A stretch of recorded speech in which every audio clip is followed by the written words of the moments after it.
우리가 지난주에는 뭘 배웠죠? 지난주의 주제는 교제, 코이노니아라고 배웠죠. 코이노니아가 제일 중요한 까닭이 뭡니까? 하나님의 나라가 이 땅에서 실제적으로 확장되어져 가는 그 공간이, 그 시간과 공간이 바로 코이노니아, 예수 그리스도와의 교제가 땅에서 이루어지는 것을 했죠. 우리가 1대1로 예수와 교제하는 것도 교제지만 또 내가 내 안에 있는 예수 그리스도를 다른 이 안에 있는 예수 그리스도와 함께 나누게 하는, 사귀게 하는 그것도 역시 교제라고 그랬죠. 네, 그 예수가 나누어지는 것, 예수와 사귐을 얻게 하는 것, 예수와 관계를 이루는 것, 그게 바로 교제입니다. 그게 하나님이 우리 삶 속에 주시는 거룩한 축복이죠. 또 이 교제가 우리 삶 가운데 중요한 건 뭐냐면 나의 영적인 성장도, 내가 어떻게 변화하고 있는가, 또 하나님의 나라를 어떻게 보시는가를 우리는 교제를 통해서 발견할 수 있게 있습니다. 그 교제가 뭐와 같이 역사한다고요? 때로는 용광로 같이 역사합니다. 우리가 요즘 하는 것처럼 이렇게 모여서 무슨 얘기가 하고 마음을 막 나누다 보면 시간 가는 줄도 모르고 막 이럴 때도 있지만 때로는 그 교제가 나를 굉장히 힘들게 할 때도 있죠. 이게 사람인지라, 그렇죠? 사람이기 때문에 어쩔 수 없는데 사실은 하나님이 그때 더 간섭하시는 거죠. 맞습니까? 우리가 모든 게 다 평안하고 기쁘고 내 마음대로 내 뜻대로 내 만족이 다 채워지는 이런 것도 있겠지만 때로는 그런 것을 하나님이 거두어 가시는 때가 있거든요. 오늘 우리가 그런 말씀 배웠죠. 바라크라는 그 축복이라는 개념 안에는 뭐가 같이 있다? 저주라는 개념이 같이 있다. 이렇게 주기만 하는 건 축복이 아니에요. 하나님이 주신다 할 때는 그 안에 어떤 의미도 담겨 있나요? 하나님이 다시 취해 가신다라는 거죠.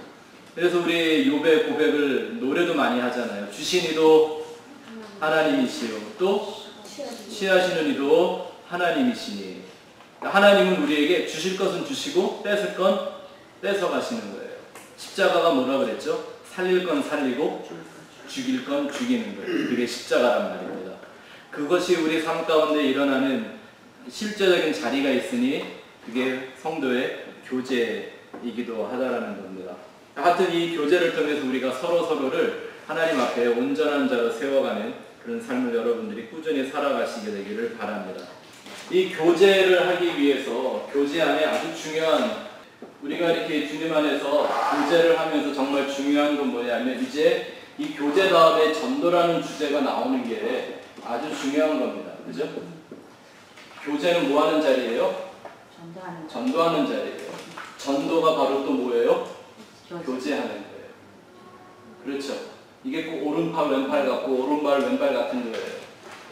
이게 잘 이루어질 때 우리 안에 하나님의 나라가 나를 통해서 이루어지게 되는 그 일들을 확실하게 볼 수가 있죠.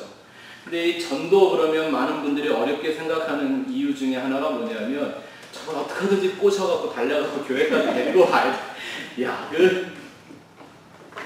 그 돼지 한 마리 몰고 도살장 가는 것보다 더 어렵죠. 사람 하나 교회 끌고 나오는 게. 그렇죠? 근데 그거를 우리가 전도라고 생각을 하기 때문에 전도가 괜히 어려워지는 거거든요. 네. 물론 전도의 근본적인 의미도 쉬운 건 사실 아니지만 그거를 전도의 목적으로 생각하면 안 됩니다. 전도라는 게 예수님이 전도를 하라고 말씀하셨을 때 사람을 많이 모아내는 형태를 전도라고 안 하셨습니다. 자, 오늘 여러분들과 좀 이런 부분을 잘 얘기할게요. 전도는 숫자를 늘리기 위한 게 아니라는 것부터 여러분들이 마음에 생각을 하셔야 우리가 올바른 전도를 할 수 있게 됩니다. 이를테면 이런 거죠. 예수님이 제자들을 2번 전도여행 보낸 사건이 성경에 나옵니다. 처음엔 몇 명 보내셨죠? 12명을 2명씩 짜여져 보내셨잖아요. 네? 그 다음에 두 번째는 70명. 보내시면서 예수님이 이상한 얘기를 하세요. 이게 추수할 곡식은 많은데 일꾼이 적도다. 너희는 추수한 일꾼을 보내달라고 기도해라. 그래놓고 12명만 보내고 그래놓고 70명만 보내요. 더 많이 불러서 보내야 될 거 아닙니까? 그쵸? 자, 그것도 인데 오늘 제 포인트는 거기보다는 예수님이 그 제자들에게 얘기하기를 니네가 가서 사람 나한테 데려와 이렇게 하셨나요? 그렇죠? 그게 예수님이 제자들에게 가르쳐준 첫 번째 전도 훈련이에요. 사람을 나한테로 꼬셔갖고 데려와 내가 어떻게 해볼게 이 얘기를 하는 게 아니라 너희가 가서 전하라라는 거였어요. 뭐를 전해 주어라라는 거예요. 근데 이 제자들의 전도는 성공적이었어요? 실패였어요? 겉으로 보기에는 성공이었지만 또 결과는 그렇게 큰 성공이 아니었죠. 이 사람들이 갔다 와서 진짜 귀신이 나가고 병이 다 고쳐집디다 그랬더니 예수님 하시는 말씀이 이것들아 제발 좀 그런 걸로 기뻐하지 말고 너희들의 이름이 하늘에 기록되는 걸 위해서 기뻐해라. 벌써 선물에 관심이 생기시는 모양인데 나중에 알겠습니다. 진짜 선물. 목사님 말씀 잘 안 들었는데 이게 지금 이게 딱 스펙트럼이에요 또 이게. 그쵸, 무슨 뜻인지 아시겠죠? 전도는 어떻게 하든지 사람을 교회로 데려와 교인으로 만들어내는 게 전도가 아니라 그 복음 자체를 전하는 게 전도라는 거예요. 그래서 원래 원어에 보면요, 전도나 설교라는 말이 다르질 않아요. 똑같은 단어예요. 전도는 뭐 하는 거예요? 그게 설교예요. 그러니까 여러분들은 어디 가서 사람들을 살살 꼬셔갖고 끌어오는 그런 사람 되라고 전도인이 되라는 게 아니라 뭐 하는 사람으로? 복음을 전하는 설교자가 되라는 거예요. 설교는 목사만 하는 거 아닌가요, 혹시? 아니죠. 그 진리의 도를 받은 모든 사람들에게는 그걸 또 전달해줄 책임이 있는 거지 않습니까? 저는 그런 뜻으로 한번 전도라는 얘기를 같이 좀 나눠보도록 하죠. 전도란 무엇인가? 영어로 evangelism이라고 하죠. 전도란 무엇인가? 전도란 창조의 목적이고 생육하고 정복하여 다스리는 명령을 순종하는 방식입니다. 여러분들이 처음 이 전도라는 그 교재 안의 내용을 볼 때 창세기에 나오는 말씀 기억하시죠? 하나님이 인간을 만드시면서 하신 말씀이 뭐예요? 생육하고 정복하고 다스리라고 하는 명령을 주셨는데 이게 바로 전도의 얘기입니다. 근데 여러분들이 좀 성경을 잘 이해해야 되는 게 뭐냐면 여기 나오는 이 두 단어 정복과 다스림이라는 단어를 참 잘못 이해하는 경우가 있습니다. 여기서 말하는 정복이라는 게 뭘까요? 침략에 들어가고 뭐 빼앗는 이런 걸 정복이라고 지금 얘기할까요? 그때 뭘 뺏어야 됐나요? 하나님이 아담에게 다 줬는데. 그쵸? 그리고 네가 다스려라 그랬어요. 하나님이 다 아담한테 줬는데 뭘 정복이라는 게 뭘 싸워서 하는 거잖아요. 그리고 다스린다고 하는 건 우리가 생각하는 건 권세가 높거나 많은 사람이 그렇지 않은 사람들을 자기 밑에다 놓고 부리는 걸 다스린다고 말하잖아요. 근데 창세기 1장에 나와 있는 이 말씀이 그런 뜻일까요? 아니라는 느낌은 드시죠? 예? 그럼 여기서 정복, 하나님이 너희가 생육하고 정복해라 하고 말했을 때 정복이란 어떤 의미일까요? 자식들 많이 나서 땅에 많아지라 그런 얘기 아니겠죠? 예? 그건 어차피 누가 하는 일이니까. 하나님이 하시는 일이잖아요, 생명의 역사는. 그러면 사람 보고 정복하라는 얘기는 무슨 나폴레옹이 세계를 정복하고 하는 것 같은 그런 정복이 아니겠죠. 여기서 말하는 정복이란 이런 의미로 생각하시면 어떨까요? 마스터 하는 거죠, 마스터. 우리 여기 어르신들은 기억하실 거예요. 저희 어릴 때 학교 다닐 때 전과 이런 거 있었어요. 전과 기억나시죠? 애들. 학교 책만 갖고는 공부가 안 되니까, 네? 그렇죠? 전과가 있었어요. 요즘 애들은 뭔지 몰라요. 근데 그런 거 보다 보면 이런 거 나와요. 무슨 완전 정복. 우리 김 집사님 기억하실 거예요. 우리 시대 거니까 완전 정복. 무슨 뭐 수학, 무슨 뭐 정복, 뭐 이런 정복이라는 게 나와요. 그게 무슨 의미일까요? 그게 뭐 싸워서 이겨갖고 내 거를 만드는 그런 걸 얘기하나요? 그게 아니죠. 그 안에 있는 내용을 다 배워내고 깨달아내라는 것이죠. 하나님이 아담에게 이 땅에 생애로 정복해라라는 말은 내가 왜 이 창조물들을 지어놨는지를 네가 뭐 해야 된다? 완전 정복해내야 된다라는, 그걸 배워서 깨달아내야 한다라는 거죠. 오늘 말씀드렸죠. 아가토스인 절대선의 하나님이 그거를 보여주시려고 그하나님은 안 보이니까 하나님을 보게끔 계시해 준 게 물질 창조 세계, 그게 칼로스라 그랬어요. 그거를 만드는 하나님이 보기 좋다라고 얘기합니다. 그게 뭔지를 인간은 땅에서 배워내야 했다는 거예요. 깨달아내야 하는 거예요. 그게 정복이라는 의미죠. 이렇게 여러분들 생각에 전환이 좀 있으시길 바랍니다. 그러면 다스림이란 또 어떤 의미일까요? 뭘 다스리라는 거였어요? 혼자인데 무슨 뭐 개, 말, 소 이런 거 길들여갖고 네 마음대로 써먹어라 이런 뜻 아니었겠죠. 보십시오. 하나님이 우리를 다스립니다. 맞습니까? 아멘? 우리는 하나님의 다스림을 받는 존재 아닙니까? 이게 하나님이 힘이 세고 권세가 높으니까 우리가 할 수 없이 그분 앞에 굴복해서 따라가는 건가요? 아니죠. 하나님이 다스린다라는 말 속에는 하나님이 섬긴다라는 뜻이 담겨 있는 거죠. 뭐하게? 우리를 하나님의 수준으로 끌어올리는 다스림이죠. 그게 바로 창조한 세계에서 우리 인생이 생육하고 정복하고 다스리는 거예요. 그러니까 지금도 우리가 이 전도의 사명으로, 창조의 사명으로 전도를 본다면 우리는 이 세상 모든 만물들을 통해서 물질 세계를 보면서 영의 세계를 배워야 하는 거예요. 땅을 보면서 하늘을 배워내야 되는 거죠. 그래서 우리 삶에 많은 모형들이 존재하는 거잖아요. 가족도 그런 거고, 그쵸? 생사와 화복이 다 그런 의미잖아요. 그러고 그 사람들이 어떻게 해요? 우리가 다스려야 한다는 게 뭐죠? 그들을 다 하나님의 자리까지 끌어올려내는, 그게 다스리는 거예요. 그게 바로 뭐 하는 거예요? 그러면 그 말이 그게 전도하는 거죠. 하나님을 알게 하고 하나님을 전하게 해서 사람들로 하여금 하나님의 자리에까지, 하나님과 같아진다라는 게 아니라 하나님을 깨닫고 하나님과 하나가 되는 자리에까지 인도해가는, 그것이 바로 전도가 갖고 있는 본질적인 의미인 거죠. 그래서 하나님이 아담을 창조했을 때, 아담과 하와가 만들었을 때 아담이 제일 잘해야 했던 일 중에 하나가 뭐예요? 하와에게 전도하는 일이었어요. 근데 잘했어요? 못했어요? 하와가 한 꼴을 보니까 잘한 것 같지 않죠? 네. 그러니까 이런 거예요. 여러분들이 저한테 잘 배우고 내가 잘했나 못했나는 여러분들이 어떻게 하는 걸 보면 아는 거죠. 네? 네. 좀 심각한 농담이었습니다. 이해가 되시죠? 아담과 하와가 부모로서 실패한 게 뭔가요? 자식들에게 전도하는 걸 잘 못한 거죠. 여러분, 창조가 되고요, 10대 만에 노아 홍수로 세상이 멸망을 당했었습니다. 오랜 시간 흐른 것도 아니었어요. 왜 그런 타락과 부패가 세상에 일어난 걸까요?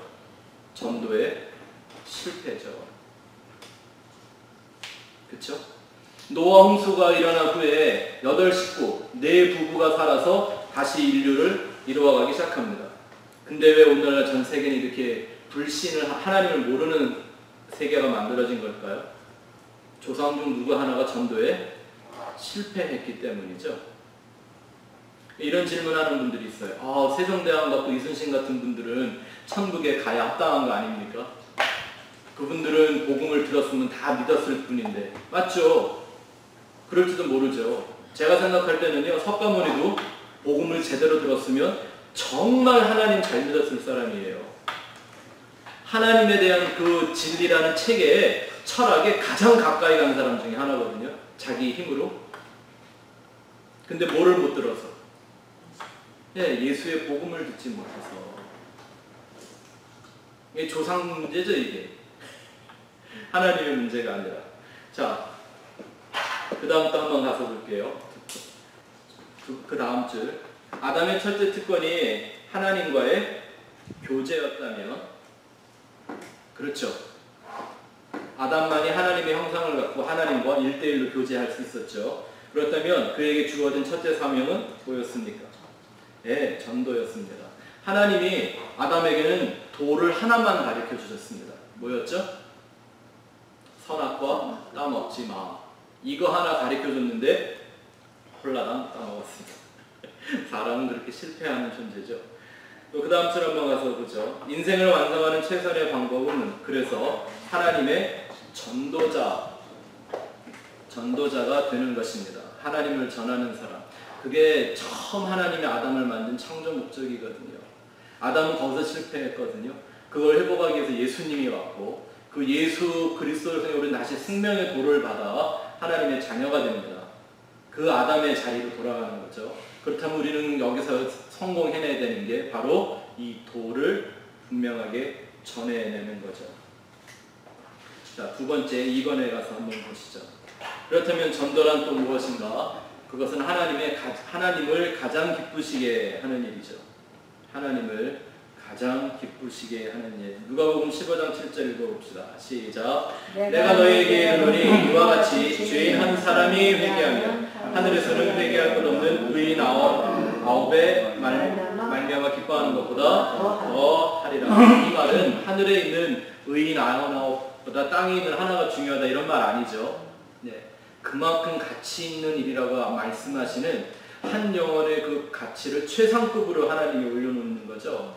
이것이 바로 하나님을 가장 기쁘시게 하는 일. 땅에서 한 사람이 회개하면 하늘엔 천국잔치가 이루어진다라고 비유적으로 설명을 하시는 게 바로 그런 의미가 담겨져 있습니다. 그 다음 줄 보시죠. 그 기쁘신 일을 감당하기 위해 예수님이 오셨는데 예수님은 전도하시기 위해 말씀이 육신이 되었고 구원의 도를 완성하기 위해 십자가에 달려 죽으셨습니다. 이렇다면 이런 거죠. 예수님은 말씀이 육신이 되신 분입니다. 맞습니까? 근데 말씀이 그 예수 안에 있었기 때문에 예수가 죽지 않으면 그 말씀을 우리가 가질 수가 없습니다. 그래서 예수님 하시는 말씀이 내가 너희를 떠나는 것이 너희에게 유익하다. 다시 말하면 내가 십자가에 달려 빨리 죽어야 그것이 너희에게 유익이 된다. 왜죠? 예수님이 육신으로서는 우리와 하나가 될 수가 없죠.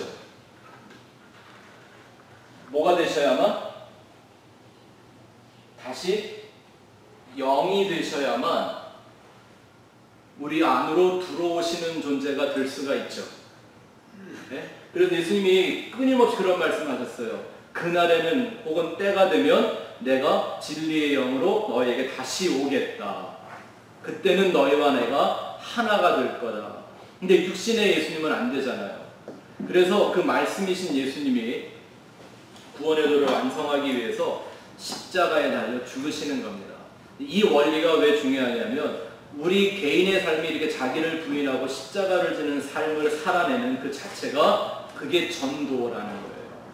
그 도가 내 안에서 살아서 나를 끊임없이 그 십자가의 죽음으로 가게 만들어주는 것. 그것이 내가 십자가의 도를 배우는 거고 깨닫는 거고 그것이 누구에겐가 전달되는 것을 전도라고 하는 겁니다. 세 번째, 또 전도는 무엇입니까? 오직 예수의 은혜와 진리만을 전하는 것입니다. 예수의 은혜와 진리만을 전하는 겁니다. 아까 말씀드렸죠. 전도와 설교라는 말이 똑같은 말이다. 하지만 그렇다고 해서 아무 말이나 다 하면 설교입니까? 가끔 그런 거 봐요. 어떤 설교는 듣느니 차라리 요즘 인터넷에 보면 뭐 시사논평 같은 거 이런 거 재밌는 거 많거든요. 훨씬 유익한 정보 많이 줘요. 1시간 반 앉아있으면요. 정말 살면서 피가 되고 살이 될 만한 유익한 정보들 이런 거 참 많이 얻을 수 있어요. 근데 그런 거 주려고 애쓰는 설교들 참 많거든요. 뭐하러 그걸 교회 가서 그 앉았죠? 그런 걸 설교라고 얘기하는 거 절대 아닙니다. 오늘날 너무나 이 예수님의 은혜와 진리를 전하는 것에 있어서 교회가 게을러졌고 변질되어 있죠. 사도 바울은 갈라디아서 1장에 그걸 대해서 이렇게 경고합니다. 같이 우리 한 절 한 절 시작. 그리스도의 은혜로 너희를 부르신 이를 이같이 속히 떠나 다른 복음 따르는 것을 내가 이상하게 여기노라. 다른 복음은 없나니 다만 어떤 사람들이 너희를 교란하여 그리스도의 복음을 변하게 하려 함이라. 그러나 우리나 혹은 하늘로부터 온 천사라도 우리가 너희에게 전한 복음 외에 다른 복음을 전하면 저주를 받을지어다.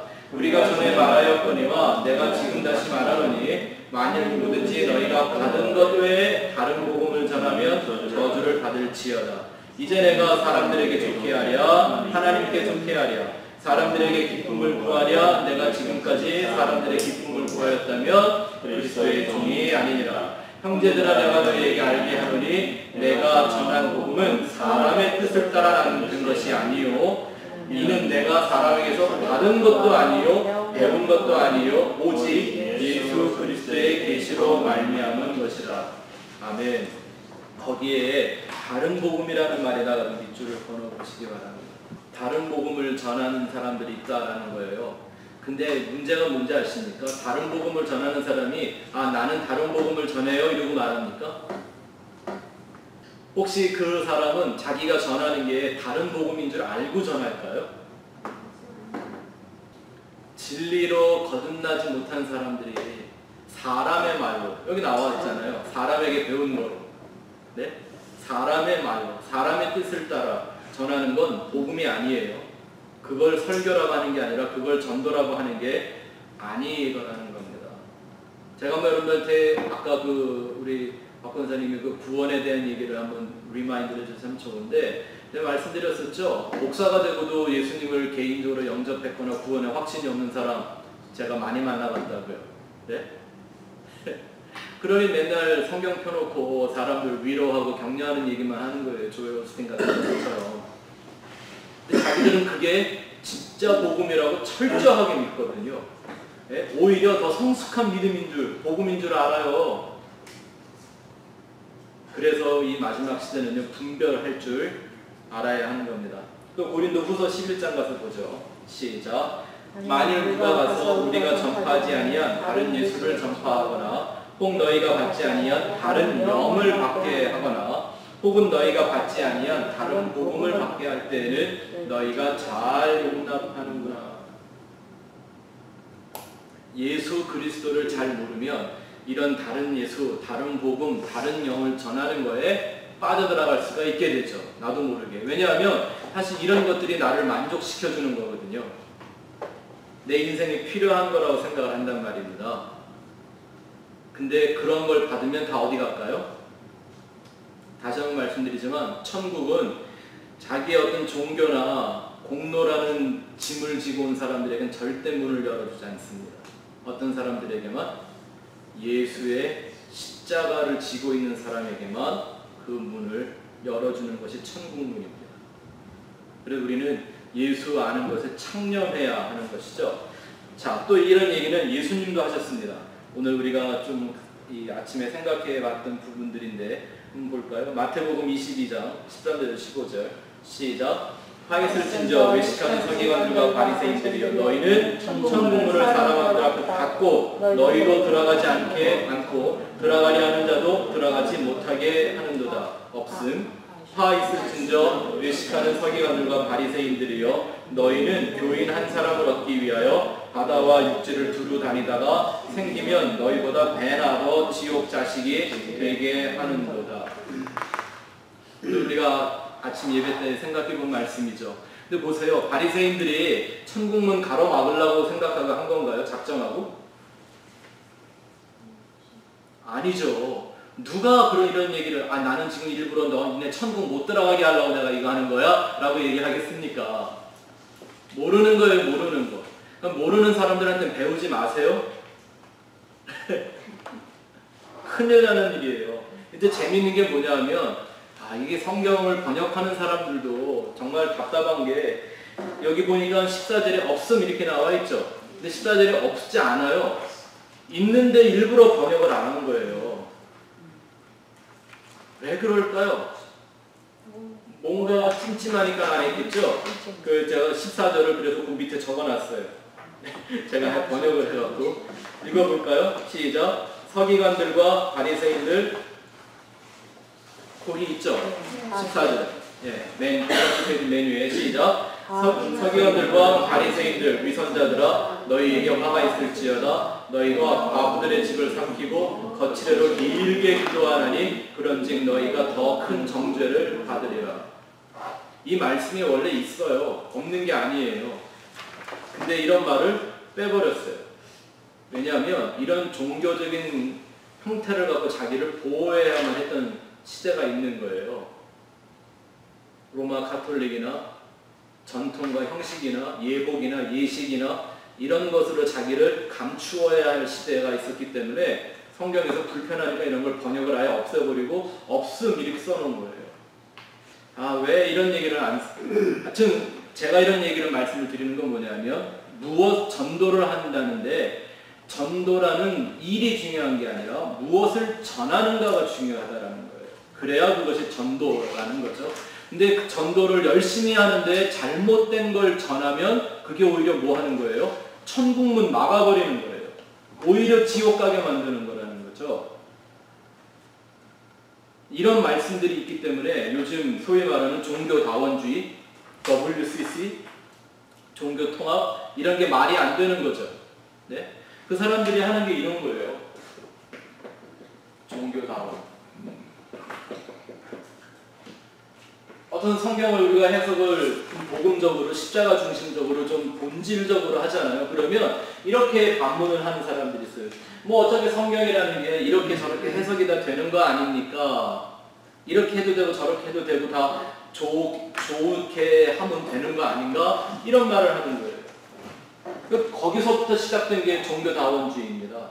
아, 꼭 그러면 그렇게만 믿어야 돼? 이렇게 믿으면 안 돼? 이렇게 알고 있으면 안 되는 건가? 그러다 보니까 꼭 그것만 믿어야 돼? 이건 믿으면 안 돼? 이렇게 번져가다가 결국 어디까지 가는 거예요? 그러고 보니까 모든 종교가 하나 같은 거, 똑같은 얘기 하는 것 같으니까요. 왜냐하면 인본주의적으로 세상에 맞게, 인간의 입맛에 맞게 해석을 쫙 펼쳐놓으면요, 모든 세상의 종교가 똑같은 얘기 한단 말입니다. 세상의 평화와 인간의 번영. 고진감래 대기만성. 네? 이런 얘기 한단 말입니다. 그게 어찌 구원의 길이겠습니까? 그래서 생명에 이르는 길은 좁은 길이고 협착한 길이라고 예수님이 말씀하고 있는 건데 우리는 바로 그 좁은 길, 협착한 길, 그거 전하는 사람들이 되어야 하는 겁니다. 그거를 전도라고 하죠. 자, 4번 또 가서 보죠. 전도란 교회와 성도의 특권이며 동시에 사명입니다. 제가 오늘 여러분들에게 숙제를 하나 내드렸죠. 뭐죠? 지난번에요? 아니요, 오늘. 추수감사절 네. 간증문, 감사의 간증문이요. 네. 왜냐하면 여러분들이 전도하고 설교할 수 있는 기회를 드리려고. 놀래시. 네, 감정으로 전도하고. 왜냐하면 보세요. 아니, 그 성도의 특권이잖아요. 이게. 근데 왜 안 하시려고 그래요? 제가 잘 도와드릴 테니까, 네. 하나님께 드리는 여러분의 그 감사의 찬양을 한번 간증문으로 잘 써서 전도 한번 해보시기를 바랍니다. 다음 줄 한번 가서 볼게요. 아직도 교회와 세상의 유일한 소망이 될 수 있는 것은 세상의 유일한 소망이 될 수 있는 것은 영생을 전도하는 곳이기 때문입니다. 교회는 여기에 목을 매야 합니다. 예수 그리스도로 말미암는 그 영생, 오직 십자가로만 우리에게 주어지는 영원한 생명, 그것을 전하는 일에 교회는 모든 걸 걸어야 합니다. 교회 운명은 바로 거기 달려 있는 거죠. 자, 두 번째 줄 한번 보세요. 교회는 모든 걸 목숨을 걸어요? 아니, 지금 아직 말씀 안 아, 예, 그 다음 주 지금 얘기해요. 교회는 광고회사이다라는 거예요. 광고회사. 네, 이건 조금 제가 좀 현대적인 감각을 살려서 드리는 말씀입니다. 무슨 광고회사요? 예수는 그렇죠. 예수님과 그 십자가의 복음을 잘 세상에 전하는 광고회사 같아야 하는 거죠. 물론 이것도 그렇게 그다지 좋은 말은 아니지만 좀 우리가 의미를 생각하고자 광고가 사람을 찾아가진 않죠. 예? 광고가 전해지면 광고를 본 사람들이 그 광고된 물건을 사러 오는 거죠. 그게 예수님의 전도의 법칙이란 말입니다. 베드로전서 2장 9절에 이렇게 써있죠. 같이 읽어봅시다. 시작. 그러나 너희는 택하신 족속이요 왕같은 제사장들이요 거룩한 나라요 그의 소유된 백성이니 이는 너희를 어두운 데서 불러내어 그의 기이한 빛에 들어가게 하신 이의 아름다운 법을 선포하게 하려 하십니다. 아멘. 이게 무슨 말이에요? 선포라는 말. 이 말이요 광고라는 뜻이에요. declare.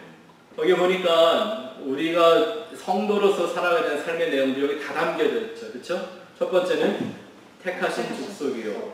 이 말이 원래는 우리가 조선 사람들이다 그런 뜻이에요. 영어로 조선 제너레이션이라는 말이거든요. 초선 제너레이션. 왕 같은 제사장이요. 왕 같은 제사장이 누구였죠? 예수님이었잖아요. 그 예수의 반차를 따라가는 사람들이라는 얘기죠. 거룩한 나라요 그의 소유된 백성이니 우리를 어두운 데서 불러내요. 어두운 데는 어디였죠? 사망이었죠. 그 사망은 바로 비진리였죠. 거짓과 속임수요. 그리고 그의 기이한 빛에 들어가신 그 기이한 빛이 뭡니까? 영생이죠. 영생. 영생의 진리죠. 그 들어가게 하신 그 이는 누구죠? 예수님의 어떤 것? 아름다운 덕을.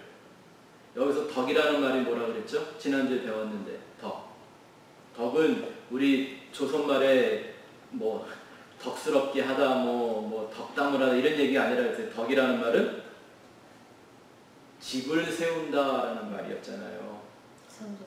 그렇죠. 오늘도 배웠죠. 그 집은 바로 성전을. 그것을 이 세상에 선포하는 거예요. 그걸 바로 전도라고 하고요. 그 사명을 갖고 있는 게 바로 교회고요. 그렇다면 교회가 그런 광고 회사라면요. 광고를 잘하려면 꼭 뭐가 필요하죠? 광고 모델이 필요하죠. 누가 그 모델일까요?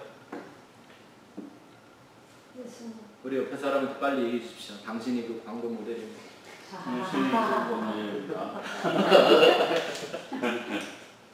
우리 한 사람 한 사람이 바로 그 예수와 십자가를 전파하는, 광고하는 모델들이라는 생각을 해야 합니다. 그게 바로 우리가 그리스도의 편지다, 그리스도의 향기다 라고 우리를 불러주는 것이죠. 네 번째, 전도는 무엇인가? 전도는 거꾸로 읽으면 도전입니다. 여러분, 세상이 전도 우리가 하는 거 되게 싫어하죠. 여러분들도 옛날에 전도 받을 때 싫었죠?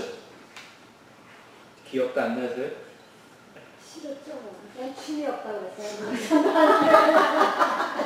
네. 난 그런 건 취미 없어요. 조금 더 한번 얘기해 보세요. 왜 이렇게 싫으셨어요? 아니, 천국 가자는데 그게 뭐 이렇게 싫은 얘기라고 반대하셨나요? 저는 네. 그때 그 불교 믿었잖아요. 일본 종교만 여러 개 믿었는데 네.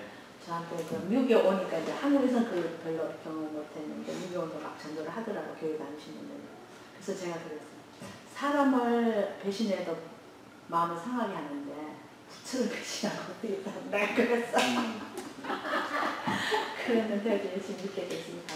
아, 중요한 얘기 하셨어요. 네. 우리 김문자 권사님은 취미가 네. 우리 메리 권사님은 그건 배신이다. 네, 그래서 싫어. 또 모태신앙이신 분들은 잘 모르시겠지만 전도하면 왜 이렇게 싫든가요? 뭐 이런 의미가 다 있겠지만요. 전도라는 얘기를 들으면 화가 나는 게 뭐냐면요. 나보고 지옥 간다고 얘기를 하거든요. 되게 싫어하더라고요. 제가 얘기했더니 아주 싫어요. 네. 이상하게 지옥 가는 사람들한테 지옥 간다고 얘기를 해주는데 그걸 싫어해요. 전도가 제가 모르고 미친놈하고 미쳤다. 전도 그게 무슨 전도는요 정말 위험한 거예요. 예. 모르니까 가만히죠 뭐. 미친 놈. 왜 우리가 정말 생명 걸고 전도를 해야 된다라는 게 왜 거기서 나오냐면 우리가 교회 가자고 얘기할 때는요 뭐 생명 걸고 그럴 필요 없어요. 그죠? 그냥 오고 싶으면 오고 말고 싶으면 말고 뭐 오면 네가 좋지 내가 좋냐 이러면 그 말이잖아요. 그런데 복음을 전해야 할 때는 어떤 문제가 생기냐면 그 사람을 세상으로부터 끊어내는 작업이란 말입니다. 그렇죠? 근데 문제는 그 세상을 그 사람이 싫어하는 것 같으면, 예를 들어 북한에 있는 사람 끄집어내면 좋아하죠. 예? 그런 거는 모르겠는데, 지금 내가 좋아하는 세상에 살고 있고 내가 좋아하고 내 생명 같은 걸 붙들고 살고 있는데 거기서 그 사람을 끊어내려니 이 사람이 가만히 있을 리가 없죠. 전도는 그렇게 그 사람을 구별하고 분별하는 도전 행위입니다. 그런 마음을 가져야 돼요. 사람이 여러분 언제 도전할 수 있죠? 왜 그 격투기 같은 거 하면 도전자가 꼭 있잖아요. 도전을 하려면 이렇게 해야 되죠. 내가 저 사람하고 싸워서 이길 승산이 있다고 생각이 되기 전에는 도전할 수가 없어요. 이길 수 있을 만큼 내가 실력을 갖추고 훈련을 해서 때가 되면 도전을 이루어내는 거죠. 왜 우리가 끊임없이 하나님의 말씀을 듣고 배워야 합니까? 뭐 하는 거예요? 도전할 수 있는 실력을 우리 안에 길러내는 거예요. 여기는 여러 가지가 작용할 겁니다. 지식도 필요하고, 그쵸? 네. 이게 예수 믿으세요라는 말 갖고 예수가 믿어지면 얼마나 쉽겠습니까만 예수가 그렇게 믿어지는 거 아니고요. 그렇게 단순하게 예수 믿는 사람들 정말 예수 안 믿는 것일 수도 있고요. 왜? 예수를 모르니까. 예수를 믿는다면 예수가 뭔지 모르는 거면 예수 믿는 게 아닌 거죠. 그쵸? 그렇기 때문에 우리가 그 예수와 십자가를 전하고 이 영생의 비밀이 뭔지를 깨달아 내가 안에 있는 것들을 그에게 전해줄 수 있게. 여러분들이 오늘 암송하신 구절에 대답할 것을 항상 준비하는데 어떻게 해라? 온유함과 두려움으로 해라. 이 말이 재밌죠? 아니 내가 전도하는데 무슨 내 믿음을 고백하는데 온유하고 두렵게 하라고? 이 말이 이런 말인가요? 듣는 사람 기분 나쁘지 않게 부드럽게 잘 얘기해라. 네? 온유가 그런 거 아닌가요? 우리는 배웠으니까 아니라는 거 알죠? 네. 보세요. 침례 요한이 한 번이나 온유하게 전도한 적 있어요?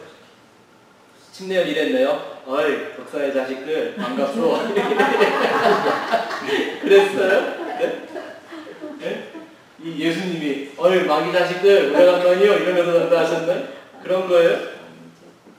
그런 말을 한 번도. 아니 웃기잖아요. 성경에 보면은 당신들은 그렇게 안 하고 우리 보고 그렇게 하라 그래? 이 온유란 말, 그 말이 아니겠죠. 이 두려움이라는 건 또 뭐예요?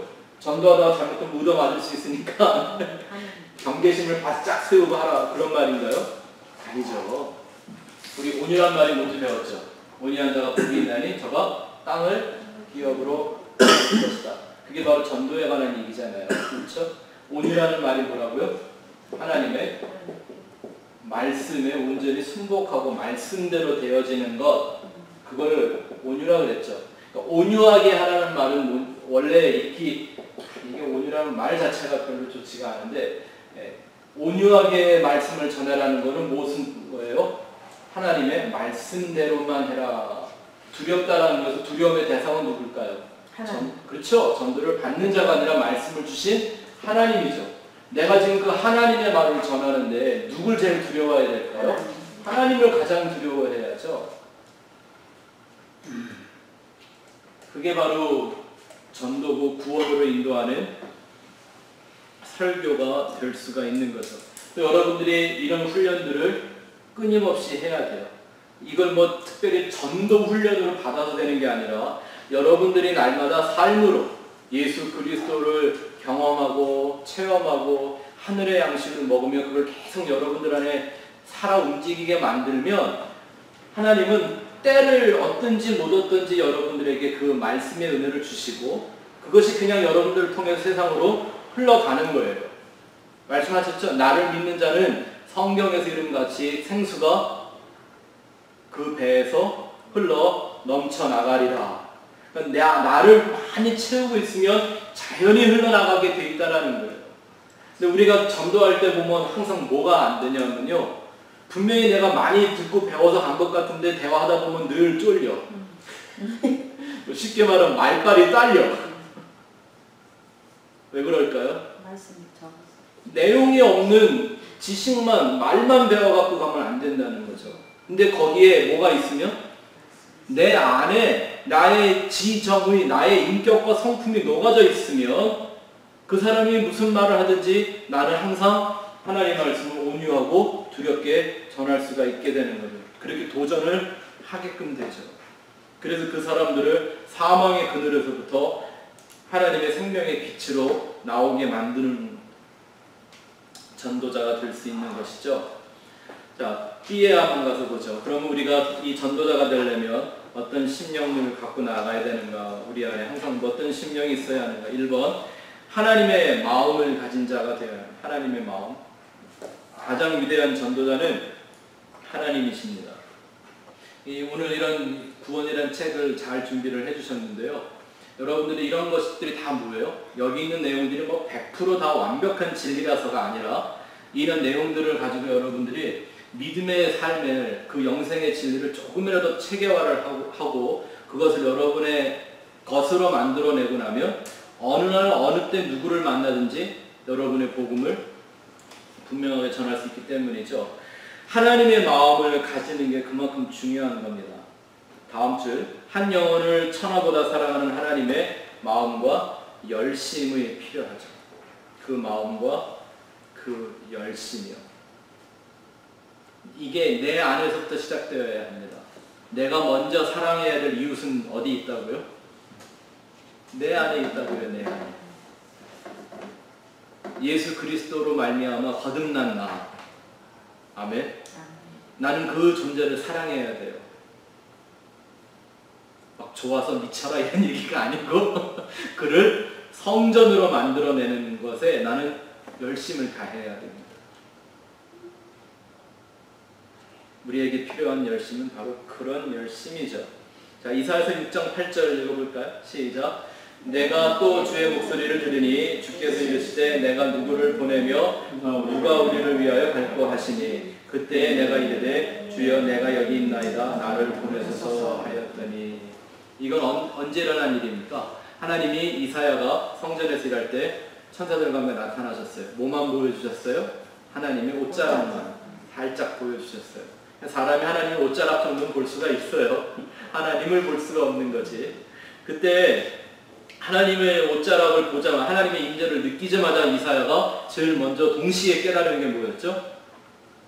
어머 나는 왜 이렇게 더러운 인생인가 라는 거였어요. 그러면서 하는 말이 땅에 엎드러져 죽는 채를 하면서 화로다 나로 망하게 되었도다. 내가 입술이 부정한 백성 중에 하나님을 배웠도다 라고 말하죠. 그러니까 하나님의 그 빛을 보자마자 제일 먼저 동시에 보여준 게 자기의 어두움이었단 말입니다. 하나님의 거룩함을 경험하자마자 깨닫게 된 게 자기의 부정함이었다라는 거예요. 하나님의 의와 선이 나타나자마자 내가 겪어낸 게 바로 나의 죄와 불의함이었단 말입니다. 그래서 하나님의 말씀이 선포되면 그 죄와 불의가 드러나는 게 정상인 거예요. 그게 맞는 거예요. 감춰지는 게 아니고. 그래서 그걸 듣고서 하나님 앞에 엎드리든지 이사야같이 아니면 그렇게 그 죄를 들춰내는 존재를 십자가에 못 박아 죽여버리든지 세상에는 그 일을 하죠. 우리 전도라는 건 그렇게 어려운 것입니다. 그때 이사야가 얘기합니다. 뭐라고 하나님 이런 거죠. 그 사건이 벌어지고 나니까 하나님의 천사가 하나의 숯불을 갖고 가서 어떻게 해요? 이사야의 입술을 찢어버리죠. 이건 다 영적인 의미예요. 실제로 찢었다는 게 아니라 실제로 찢어놓으면 말할 수 있어요.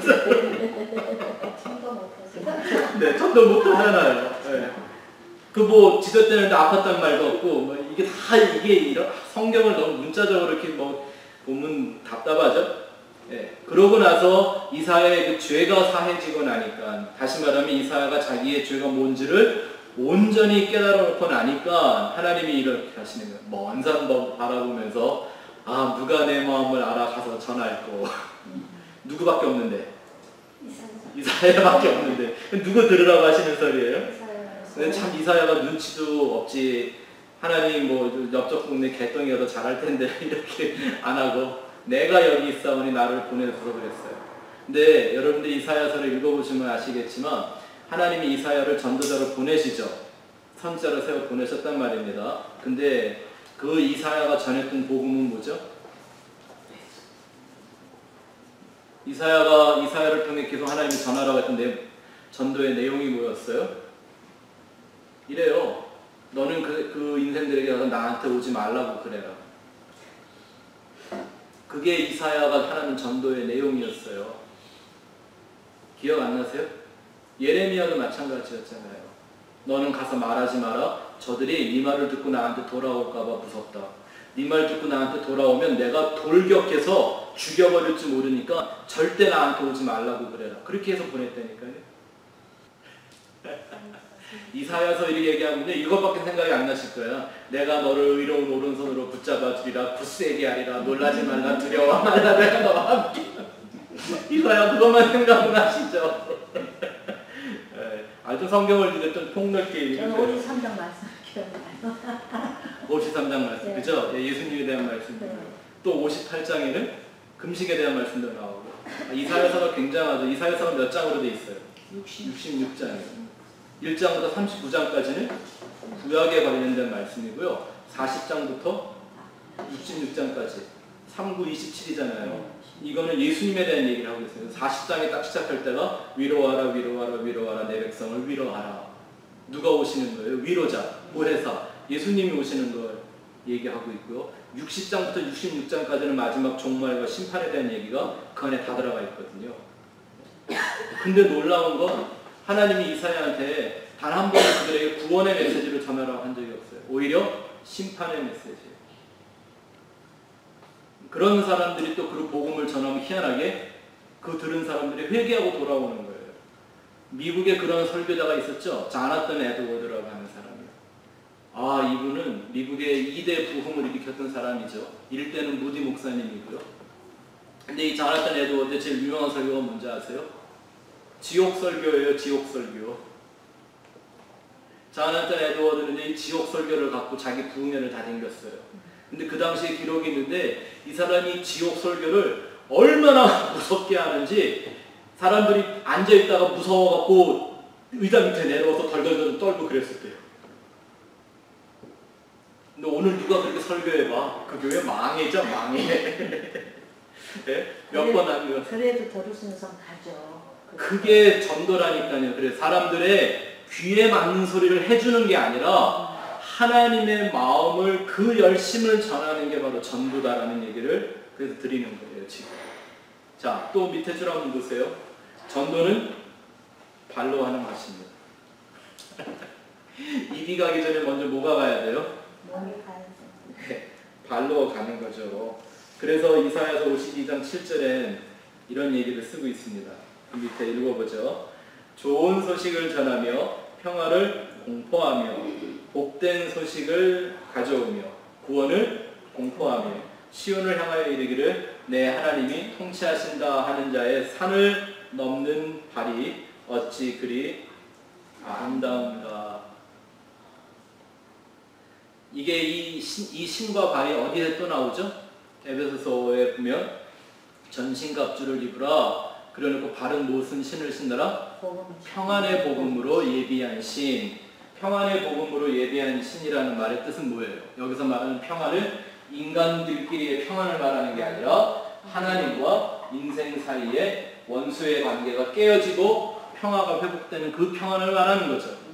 그러니 그건 어디서 이루어지는 거예요? 예수님의 십자가에서만 이루어지는 거예요. 그 발을 예수의 발자취를 따라가는 발이라고 말하는 겁니다. 네. 또 그 다음 줄 한번 보죠. 그 하나님의 마음이라는 곧 선한 목자이신 예수님의 마음을 말하는 겁니다. 선한 목자이신. 선한 목자는 뭘 찾아왔다고 그랬어요? 잃어버린 양. 성경에 이런 얘기가 많이 나오죠. 잃어버린 아들, 잃어버린 드라크마, 이런 얘기가 많이 나오죠. 그래서 잃어버렸다라는 건 원래 누구 거였다? 하나님 거였는데 하나님이 잃어버린 게 아니라 자기들 스스로 곁길로 제 길로 간 거죠. 우리는 다 양 같아서 각기 제 길로 갔거늘. 네. 이게 이사야서 53장에 나오는 말씀이잖아요. 네. 자, 누가복음 6장 같이 읽어보겠습니다. 시작. 나무는 바깥 그 열매를 아니 다시 나무에서 무화과를 또는 포도를 따지 못하느니라. 선한 사람은 마음의 선에서 선을 내고 악한 자는 그 쌓은 악에서 악을 내나니 이는 마음에 가득한 것을 입으로 말함이니라. 그래서 내 마음에 무엇을 채우느냐가 이렇게 중요한 거예요. 사람은 자기 마음에 있는 것이 항상 입으로 나온대요. 말과 마음은 속일 수가 없는 거죠. 내 마음을 항상 하나님의 그 생명의 진리로 채워가는 삶이 여러분들 안에 끊임없이 이루어져야만 여러분들 안에서 때를 따라 돕는 하나님의 역사가 일어나는 거죠. 두 번째 가서 볼까요? 마지막 페이지. 우리가 필요한 전도자의 심령 두 번째는 침례 요한의 심령입니다. 무엇일까요? 광야에 외치는 자의 영성이 우리에게는 필요합니다. 침례 요한이 전했던 유일한 메시지는 뭐였습니까? 그의 메시지는 오직 곧 오실 메시아와 그에게로의 회개였습니다. 메시아와 회개. 누구에게로 돌아가는 게 회개예요? 하나님. 이거 아니에요. 교회 다니면서 착한 사람 되는 게 회개 아닙니다. 교회 다니면서 좋은 일 좀 하는 게 회개 아니에요. 교회 다닌다고 술, 담배 끊는 거 이거 회개 아닙니다. 그걸 회개라고 말하면 참 어렵죠. 회개는 누구에게 돌아가는 거예요? 끊임없이 예수에게로만 돌아가는 것. 그걸 회개라고 하는 거죠. 우리가 돌아가야 될 유일한 길은 거기밖에 없습니다. 예수라는 그 목적 외에는 아무것도 없는 것이 우리 인생의 현 주소이지 않습니까? 그래서 항상 침례 요한은 이런 얘기를 늘 기쁘게 했습니다. 자기는 주님의 오심을 예비하는 자일 뿐이다. 그 예비라는 데 밑줄 그는 것이죠. 역시 우리도 그런 사람이어야 되죠. 이 마지막 시대에. 또 신들매도 감당치 못하는 신발의 끈, 그 당시엔 샌들 신고 다녔죠. 그 신발의 끈도 풀지 못할 만큼 자기는 겸손한 사람이어야만 한다. 이건 예수님의 종이 되기도 부족하다라는 이런 얘기를 하는 거죠. 그러니까 예수를 잘 모르고는 이런 고백이 나올 수가 없죠. 또 그가 남긴 아주 위대한 고백은 그는 흥하여야 하겠고 나는 쇠하여야 하리라. 이게 분명히 있어야 합니다.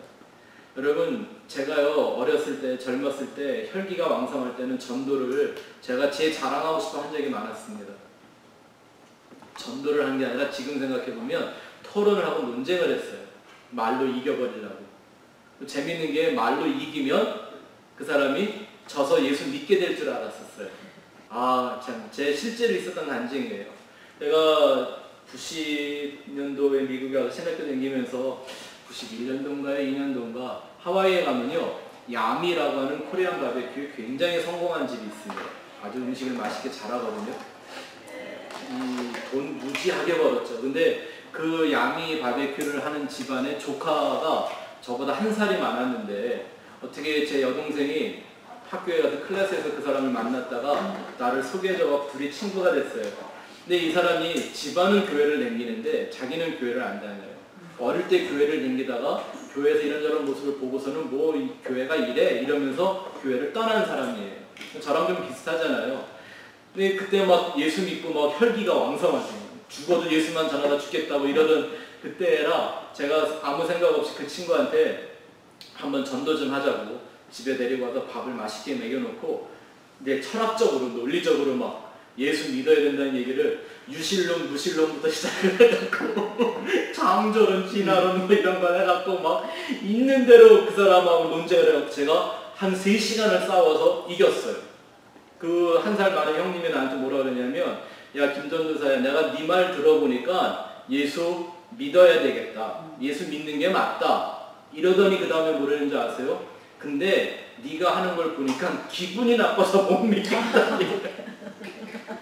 난 그날이 지금도 잊혀지지가 않아요. 와이키키 앞에 들어가는 초이백의 조그만 아파트에 이 사람 간신히 2명 이렇게 앉아있을 수 있는 발코니, 하와이는 나나이라 그러는데요.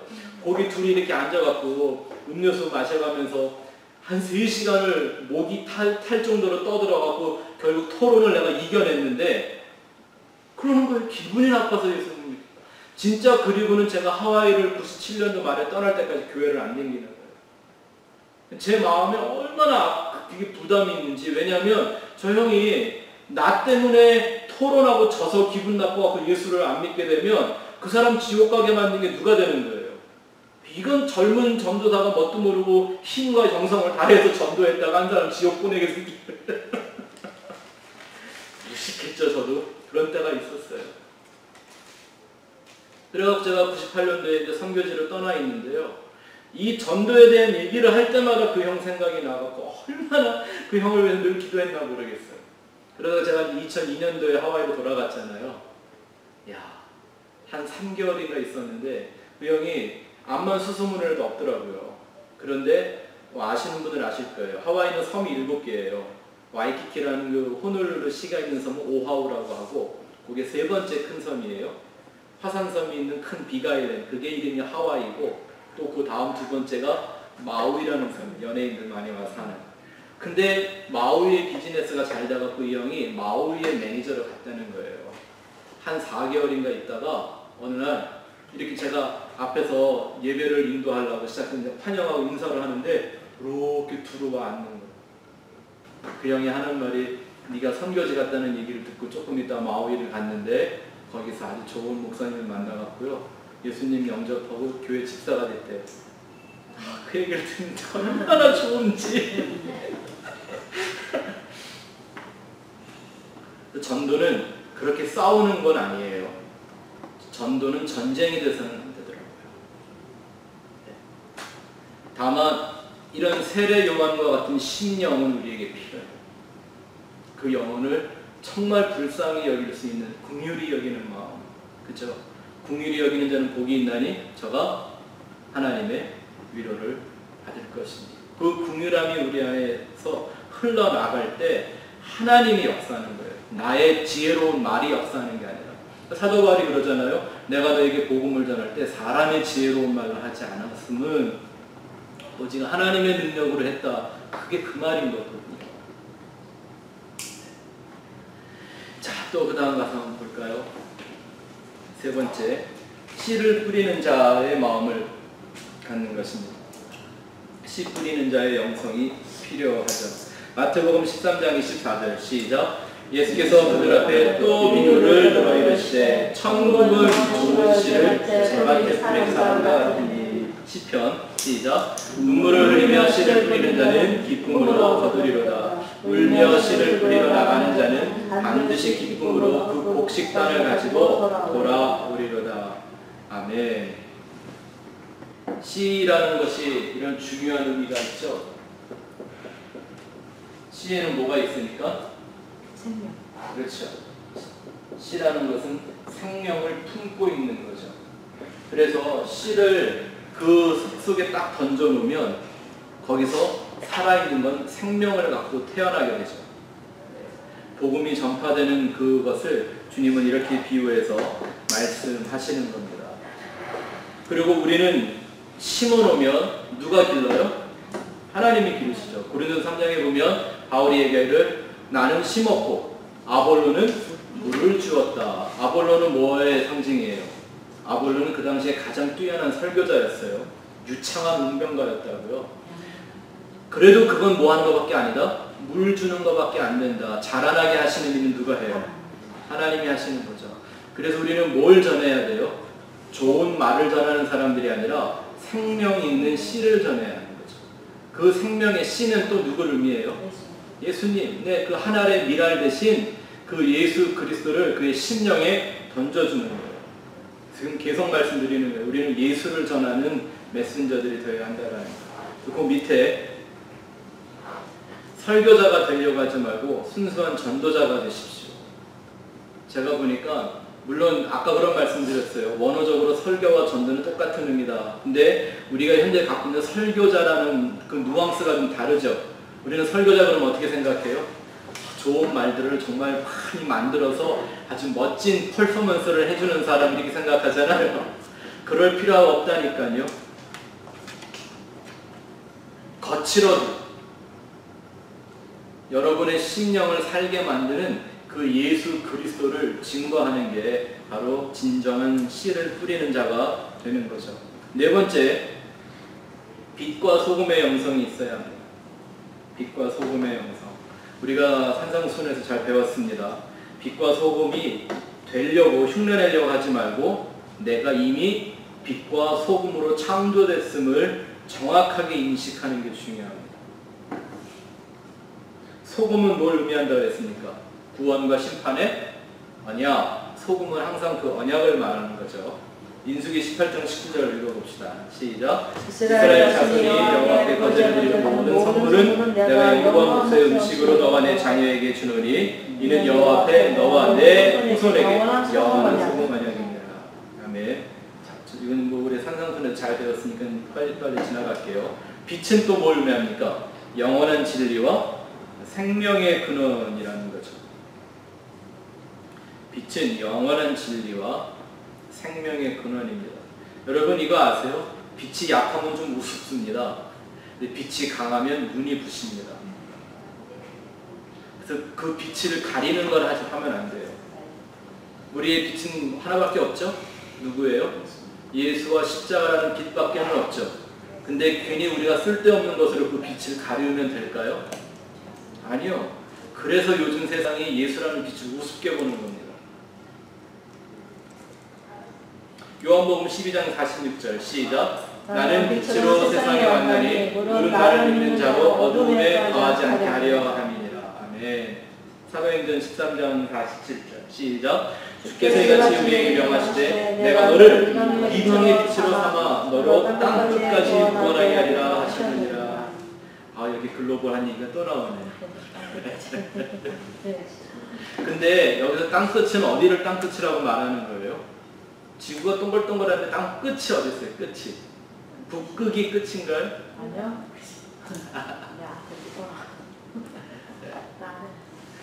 땅 끝이라는 말은 이렇게 생각해보면 좋습니다. 갈 때까지 가라는 얘기. 우리는 예수와 함께 갈 때까지 가보는 겁니다. 아멘. 저는 하나님께서 우리 스펙트럼 교회를 통해서 어디까지 가게 하실지 기대가 됩니다. 자, 마지막 5번. 복음의 빚진 자의 영성이 필요합니다. 복음의 빚진 자. 사도 바울의 고백을 한번 같이 읽어보죠. 시작. 헬라인이나 야만인이나 지혜 있는 자나 어리석은 자에게 다 내가 빚진 자라. 그러므로 나는 할 수 있는 대로 로마에 있는 너희에게도 복음 전하기를 원하노라. 내가 복음을 부끄러워하지 아니하노니 이 복음은 모든 믿는 자에게 구원을 주시는 하나님의 능력이니라. 먼저는 유대인에게요 그리고 헬라인에게로다. 보세요. 오늘 우리가 이웃과 원수에 대한 얘기를 배웠죠. 유대에게 헬라 사람들은 원수예요, 친구예요? 일본이 우리나라 조선시대를 침략해갖고 식민지로 삼았을 때 일본은 조선의 원수였어요? 친구, 이웃이었어요? 이웃 나라인데 원수가 됐어요? 그렇죠? 그러면 지금 유대를 침략해서 식민지 삼고 있는 이 로마, 헬라는 뭐예요? 원수였잖아요. 그런데 바울이 뭐라 그래요? 헬라인이나 그런 야만인이나 나는 다 뭐한 사람이라고요? 빚진 자다. 이게 진짜 이웃 사랑을 해내는 사람들의 마음인 거죠. 이게. 그쵸? 이 성경에 있는 얘기들이 다 따로따로 떨어져 있는 각기 다른 얘기라고 생각하시면 안 돼요. 이렇게 다 연결되어 있는 말씀이에요. 그리고 또 그 밑에 보면 이런 말씀이 있죠. 먼저는 유대인에게요. 그리고 헬라인에게로다.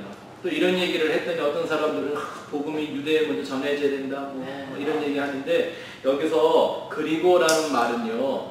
네, 두 번째라는 뜻이 아니에요. 그 다음에라는 말이 아니라 듀테로스. 두오라는 말이에요. 두오. 그렇죠. 우리 두오 배웠잖아요. 두오. 네. 하나님 사랑, 이웃 사랑이 사실 같은 거예요, 틀린 거예요? 알고 봤더니 같은 거죠. 네? 첫째는 하나님의 사랑, 둘째도 그와 같으니. 그 짝이 있는데 그게 뭐다? 이웃 사랑이다. 그런 말이에요. 여기에 유대인의 구원, 헬라인의 구원도 역시 뭐라는 뜻이에요? 이게 다른 게 아니라는 거예요. 다 같이 완성되어지는 짝이라고 얘기를 하는 거죠. 중요한 건 우리가 그들에게 빚진 자의 심령을 갖는다라는 거. 복음의 빚진 자, 복음의 빚진 자. 고린도 전서 9장 16절 같이 읽어봅시다. 시작. 내가 복음을 전할지라도 자랑할 것이 없음을 내가 부족부할 일임이라. 만일 복음을 전하지 않으면 내가 화가 있을 것이로다. 아멘. 저는 또 지난 한 주간 동안 오늘 우리 1대1 교제의 이 강의가 이 전도라는 것이 저한테는 또 하나의 큰 의미가 됐습니다. 오늘 우리가 딱 1년이 돼서 2년을 시작하는 첫째 날이 된 첫 번째 주일인데 우리 교회에 갈 길, 또 하나님이 저를 여기서 이곳에 보내주시고 이 땅에 세워놓은 이유가 뭔지를 오늘 이 강의를 준비하면 다시 한번 제 마음에 컨펌을 하고 리마인드를 할 수 있는 좋은 시간이 되었습니다. 또 감사한 게 이렇게 그 마음을 같이 나눌 수 있는 여러분들이 있어서 감사를 드리고요.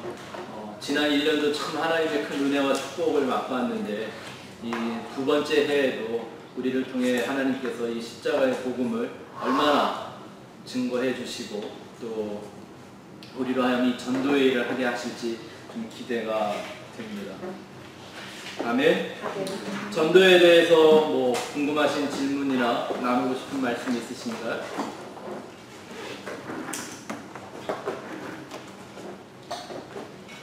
이런 거 하나 또 오늘 알려드린다고 해서 깜빡 잊어버릴 뻔했네. 여러분 너무나 이런 거에 좀 매달리지 않으셨으면 좋겠습니다. 이런 말 얘기를 많이 해요. 라이프스타일 이벤트 전도. 이게 뭐냐면 내가 예수를 믿고 전도를 하려면 전도할 만한 그런 깨끗하고 좀 선하고 모범되는 삶을 살아야 된다. 예? 좋죠. 그렇게 할 수 있으면. 근데 제가 드리고 싶은 말씀은 그러지 못해도 전도하십시오.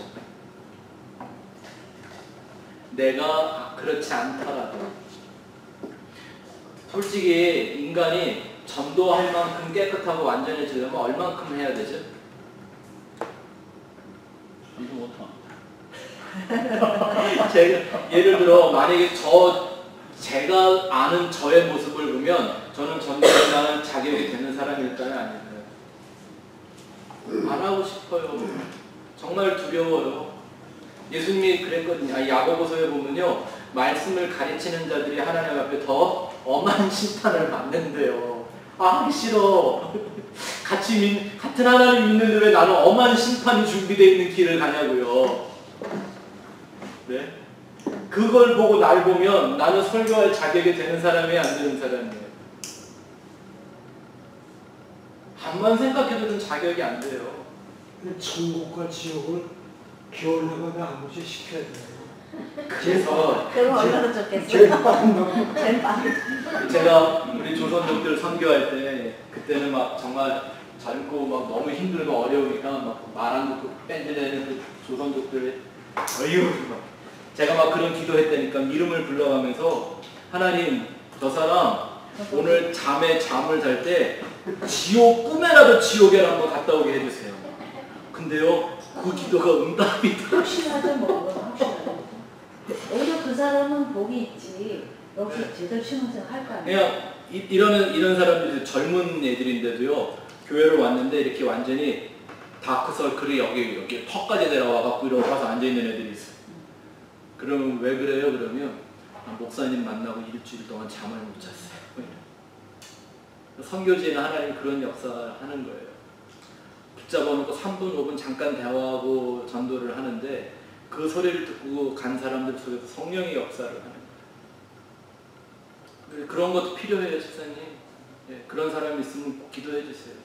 하나님 저 사람 지옥이라도 한번 꿈에라도 지옥을 한번 보게 해주세요. 천국 보면 위험하고 잘못될 수 있으니까 지옥을 한번 봐야 돼. 하나님이 한 번쯤 다 지옥에 넣었다가 꺼냈으면 좋겠어. 꿈속에서 그런 거 살 때 좀 괜찮지. 그렇다고 해도 부러움이 나는. 저는 진짜 막 그렇게 기도를 했다니까요. 여러분들의 삶에 우리가 이렇게 개인으로 하는 전도도 중요하고 말씀하신 것처럼 우리가 공동체로 모여서 교회적인 전도도 참 중요합니다. 그 전도의 내용은 뭐만 있어야 돼요? 예수와 십자가만 전하는 교회가 되고 성도가 될 때 우리는 진짜 전도자가 되는 것입니다. 여러분 한 분 한 분이 그런 사람들이 될 줄 믿습니다.